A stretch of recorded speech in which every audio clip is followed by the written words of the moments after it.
Bonjour à tous, aujourd'hui petite vidéo à part afin de vous présenter différents savants qui ont marqué l'époque moderne.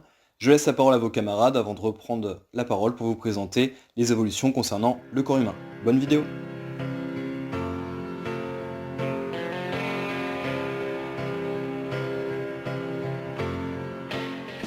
Bonjour à tous, aujourd'hui je vais vous présenter Robert Boyle, qui était un scientifique du XVIIe siècle. Robert Boyle est donc un physicien et chimiste irlandais, né au château de Lismore dans le comté de Watford, en Irlande, le 25 janvier 1627. Et il est mort le 31 décembre 1691 à Londres. Il était passionné de christianisme et de sciences expérimentales. Issu d'une famille riche et noble, après ses études, il parcourt l'Europe de 1639 à 1644. D'ailleurs, pour la petite anecdote, il prend connaissance de l'œuvre de Galilée pendant son voyage en 1641 à Florence, en Italie. En 1654, il s'installe à Oxford et consacre toute son immense fortune aux sciences naturelles. C'est à lui que l'on doit l'établissement de la Royal Society en 1663, dont il deviendra le président en 1680. Il était aussi très investi dans la religion. En effet, il écrit un grand nombre d'ouvrages pour défendre les principales vérités de la religion naturelle et révélée. Il a d'ailleurs donné 300 livres par an pour répandre la foi en Amérique et 100 livres par an pour les Indes. Enfin, il marque une rupture dans les sciences car il conclut, grâce à ses expériences, que la matière est composée de particules primaires. Il rejette donc la conception antique qui disait que la matière était formée à partir de 4 éléments, la terre, l'air, l'eau et le feu. Boyle devient alors précurseur à la théorie des atomes.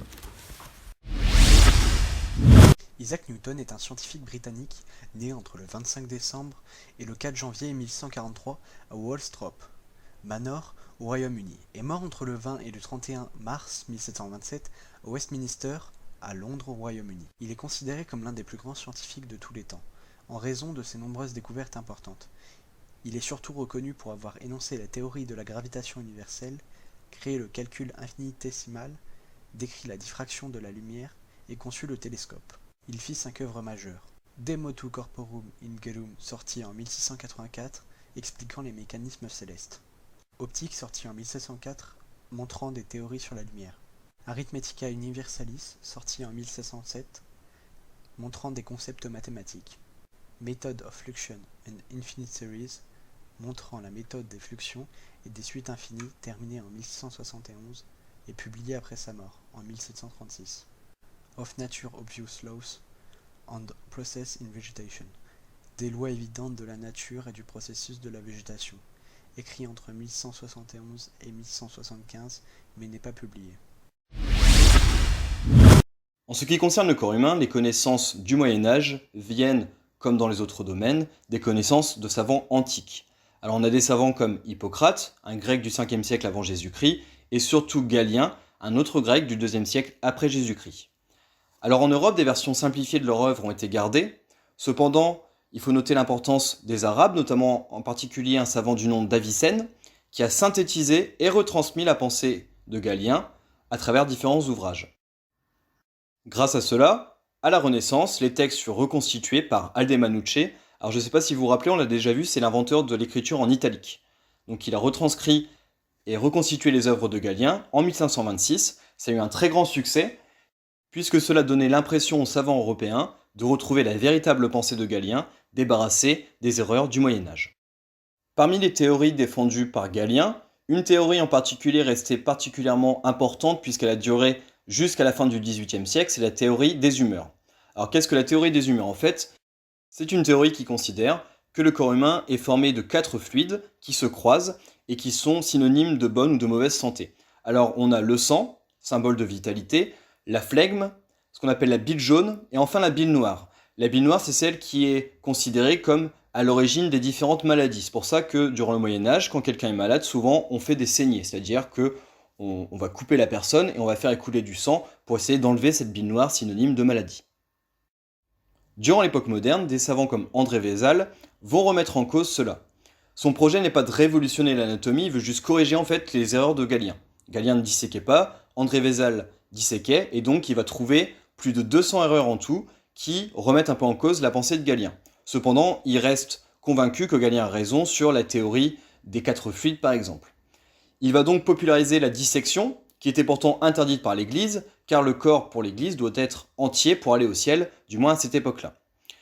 La chirurgie va également beaucoup évoluer, notamment avec un Français, Ambroise Paré, qui a vécu de 1510 à 1590. Ambroise Paré était un médecin qui suivait les expéditions militaires. En tout, il en a suivi 17. Et du coup, il a trouvé différentes méthodes pour soigner les nouvelles blessures dues aux nouvelles armes, les armes à feu. Il publia donc un traité intitulé Méthode pour traiter les plaies en 1552, dans lequel on retrouve des prothèses ou même des instruments médicaux. Cependant, la grosse avancée en termes de médecine à l'époque moderne est celle concernant le sang et le rôle du cœur. Alors pour Galien, le sang était produit dans le foie. Cependant, un savant du nom de William Harvey, un Anglais qui a vécu de 1578 à 1657, revient sur cette théorie en montrant le rôle moteur du cœur qui sert de pompe en attirant le sang, en le propulsant. Il retranscrit cela dans son traité d'anatomie sur le mouvement du cœur et du sang. Cela marque donc une grosse rupture avec la pensée de Galien et vient rompre avec ce savoir du Moyen-Âge issu de l'Antiquité. Pour arriver à cette conclusion, il fit un certain nombre de dissections, et donc on peut voir à travers ces différents exemples que la dissection devient de plus en plus le moyen de faire des expériences en médecine. On avait vu que les grandes évolutions de l'esprit scientifique est de chercher à prouver les hypothèses par l'expérience, et en ce sens, tous ces savants qui se sont penchés sur le fonctionnement du corps humain ont cherché à prouver leurs hypothèses en faisant des dissections. À travers ces différents exemples, on peut voir qu'il y a quelques avancées en médecine, mais que cependant il n'y a rien de comparable, hormis Harvey et le rôle du cœur et du sang dans l'organisme. On peut voir qu'il n'y a pas d'évolution aussi grande que celle qu'ont connues les sciences dans des domaines comme par exemple l'étude du ciel et de l'astronomie de manière générale.